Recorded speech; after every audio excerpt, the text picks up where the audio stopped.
ቡቡዬ የኛ መልካም የኛ አንደኛ የኛ መልካም ምን ቃል ይገልጽሃል? የእውነት ምንም ቃል አይገልጽህም፣ እውነት ለመናገር ማለት ነው። እና ጋይስ ያው ሀይሚዬ እንግዲህ ዛሬ የለችም ማለት ነው አይደል? ማለት ነው አይደል ነው እንግዲህ እኔ ሀይሚዬ ቡታጅራ ገብታ አብረው ይመጣሉ የሚል ጉጉት ነበረኝ እስካሁን ድረስ። ግን ያው እንደምታያቸው እስካሁን ድረስ አላየኋትም። እውነት ለመናገር ያው ተከትላ ትሄዳለች ከኋላ ብዬ አስቤ ነበረ። አሁንም አይታወቅም እንግዲህ እስካሁን ድረስ ተስፋ አንቆርጥም። አሁንም ቢሆን ትሄዳለች ብዬ አስባለሁ። ግን ቡቡዬ እንግዲህ በሌላ ሰው ቤት መጥቷል እና ያው ቡታጅራ የሄደውን ብቻውን እና ካሜራማን ፍፄ ሆነው እንደሄዱ ነው። ሀይሚዬ ኦልሬዲ አልሄደችም ብሏል። ትላንትናማ እንዳልሄደች እናውቃለን። ግን ያው ከኋላው ተከትላው ትሄዳለች አይነት ነገር ነበረኝ እኔ ማለት ነው። ሶ ምን እንደምል አላውቅም። በመጀመሪያ ያው ብሩኬ እንግዲህ አንድ ወጣት ይዞ መጥቷል። እሱም ደግሞ እጅግ በጣም መበረታታትና መደገፍ የሚገባው ልጅ ነው። እውነት ለመናገር አንዳንዴ መርዳት ያለባችሁ ቦታ ላይ ስትገኙ በጣም ደስ ይላል። ይሄ ልጅ አሁን በጣም መረዳት የሚገባው ልጅ ነው።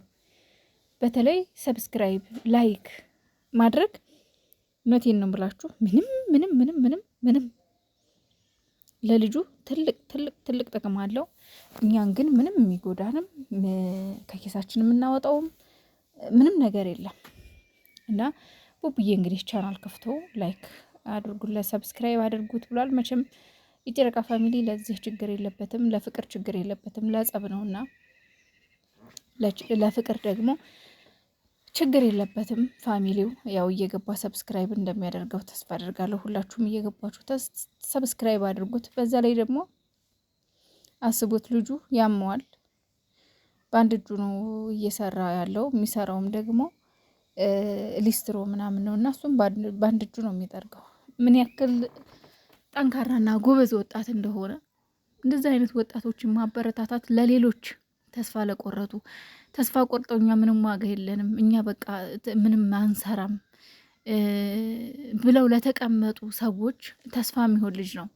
ሌሎቻችሁም ወጣችሁ እንደው በቃ እንደነን እኛ ዋጋ የለንም ተስፋ የለንም ብላችሁ ቁጭ ከምትሉ ራሳችሁን ምንም እንደማይጠቅም አድርጋችሁ ከምታስቡ ባላችሁ በቻላችሁት አቅም ወጣችሁ እንድትሰሩ አርአያ ነው ይሄ ልጅ ማለት ነው።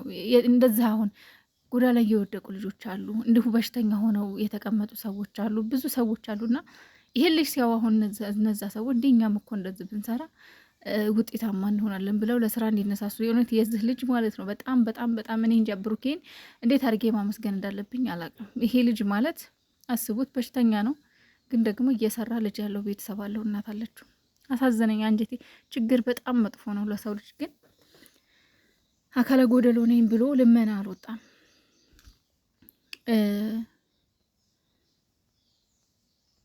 ሰው ላይ የሰው ዕዳ አልሆነም። ማለትም ባለትዳር ከሆነ የልጆቹና ሚስቱ ላይ እናቱ ላይ ዕዳ አልሆነም።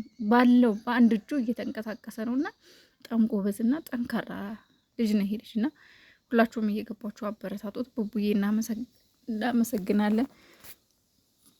በቃ መረዳት ያለበት ሰው ሲረዳ ደስ ይላል። በቃ ይሄ ልጅ አሁን ነገ ጧት ጥሩ ደረጃ ይደርሳል፣ ይሰራል። በቃ ቪዲዮ መስራት ከቻለ ጎበዝ ነው፣ ይሰራል። ሊስትሮ እየሰራ አይደለ? ስለዚህ ቪዲዮ ደግሞ እኛ ላይክ የማድረግ አይዞህ፣ በርታ፣ ጠንክር፣ አንተ ጀግና ነህ፣ ብዙ ነገር መስራት ማድረግ የምትችል ልጅ ነህ ካልነው ይሄ ልጅ ሞራል እየሆን ነው፣ እኛ ተስፋ እየሆን ነው። የሌላ ሰዎችም ተስፋ ያለመልማል፣ ራሱን ጥሩ ደረጃ ይደርሳልና እንደሚሆንም በርታ፣ የእውነት ጀግና ነህ። በጣም ነው የማደንቅህና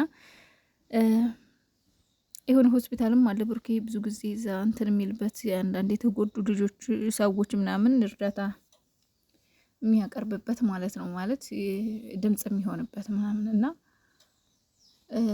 እሱም ረተውት ብዙ ነገር ሰርቷል ብሏል። እና ብቻ ግን ደስ ብሎኛል ማለት እንደዚህ አይነት ሰዎችን መርዳት ትልቅ ትልቅ ትልቅ አስተዋጽኦ አለሁ በነፍስም በስጋም። አንደኛ የመንፈስ እርካታ አለው። በነገራችን ላይ የተቸገረ ላጣ መስጠት፣ ለተቸገረ መርዳት ባላችሁ አቅም ሰው እንዲለወጥ እንዲቀየር በቃ ትንሽ አስተዋጽኦ አድርጋችሁ ምክንያት ከሆናችሁ እመኑኝ ከእናንተ በላይ ደስተኛ የለም። የእውነቴን ነው። በጣም ነው የሚያስደስተው ያለው የመንፈስ እርካታ ያለው የአእምሮ እረፍት። እኔ እንጃ ብቻ ሁላችንም ፈጣሪ በእርግጥ ያው ለሰው ልጅ ሰውን ለመርዳት ሰው መሆን በቂ ነው። ንጹህ ልብ ብር ቢኖረን ንጹህ ልብና ንጹህ አእምሮ ከሌለን ምንም ዋጋ የለውም። ብር ቢኖረን ንጹህ አእምሮ ከሌለን ንጹህ ልብ ከሌለን ዋጋ የለውም። እና ለመስጠት ብር መኖር ብቻ በቂ አይደለም። ንጹህ ቅንነት፣ ንጹህ አእምሮ፣ ንጹህ ልብ መኖር ያስፈልጋልና ብሩኬ የእውነት በጣም መልካም ሰው ነው። በጣም ብዙ ወጣቶችን ማለት እንደዚህ ሊስሩ የሚሰሩ ጥቃቅን ነገር እንትን የሚሉ ትናንሽ እንትኖችን በቃ ስራ የሌላቸው ወጣቶችን የአካባቢ ወጣቶችን ብዙ እኔ ብዙ ብቆጥረው በቁጥር ራሱ አላገኘውም። ቻናል እየከፈተው በርቱ ስሩ ማለቱ በጣም መበረታታት ይገባል። ቡቡዬ ጀግና ነህ የእውነት መብርሃን በዚህ ላይ ጨምራ ጨማምራት ከፍ ያደርጋችሁ ወደፊት። ምክንያቱም እናንተ ልባሞች ናችሁ ሁለታችሁም። ሰው እንግዲህ በቤታቸው ይመጣሉ አይመጡም የሚለው ፈጣሪ ነው የሚያውቀው። ውድ ኦርቶዶክሳውያን ዛሬ እንግዲህ ያው ስቅለት በዓል ነው። በዚህ አጋጣሚ እንኳን አደረሳችሁ ሳልን የግቦት አይደል ለአሁን እንኳን አደረሳችሁ። በሀገርም በውጭም ያላችሁ ዛሬ አንዱ ስለ ሁሉ የሞተበት የተሰቀለበት የተገረፈበት ስለኛ የሞተበት ቀን ነውና ለኛ ብዙ ዋጋ ተከፍሎልናል፣ ብዙ መስዋዕትነት ተከፍሎልናል። እግዚአብሔር ይመስገን እና እንኳን አደረሳችሁ። ሀይሚዬ ዛሬ ያው ትመጣለች አትመጣም የሚለው አላቅም፣ ግን በቻናላችሁ ብትመጡበት ቶሎ ቶሎ ጥሩ ነው። ዛሬና ነገ እርግጠኛ ነኝ ሀይሚዬ 300 ትገባ ነበር ቪዲዮ ቢለቀቅበት። እና ደግሞ ያው ሀይሚዬ ትሄዳለች አትሄድም? እኔ ግን ትሄዳለች ብዬ ነው ተስፋ ማለት ውስጤ ትሄዳለች የሚለውን ግን ባትሄድም ደግሞ ማንም መብቷ ነው በቃ። ምክንያቱም ከአሁን በፊት የተፈጠረው ብዙ ነገር አለና ፈርታለች ሀይሚ በጣም ፈርታለች። ያ ነገር እንዳይፈጠር ፈርታለች እና ለዛ ይመስለኛል። ግን ደግሞ ያው አብረው ብትሆን ከጎኑ ብትሆን ችግር የለውም ብዬ ነው እኔ። በእርግጥ እውነት ነው ማንም ያለቀሰላት የለም እዛ ጋ። እሷ ስታለቀስ፣ እሷ ስትገፍትራ ስትወድቅ፣ እሷ ስትጎዳ ማንም ያለቀሰላት የለም። አለመሄድ መብቷ ነው። ግን ብትሄድ ደግሞ ደስ ይላል። ብሩኬ ደግሞ ጥንቃቄ አድርጊያች እዩ የምትባል ሴትዮ ስታገኛት ጉዳዩን ለመጨረስ የራስህን ጉዳይ ለማጣራት ስምህን ለማጥራት ስታገኛት በጥንቃቄ ከሰው ጋር አገኛት፣ ብቻዋን እንዳታገኛት። ምክንያቱም ሌላ ያዘጋጀችልህ ሴራ ይኖራል።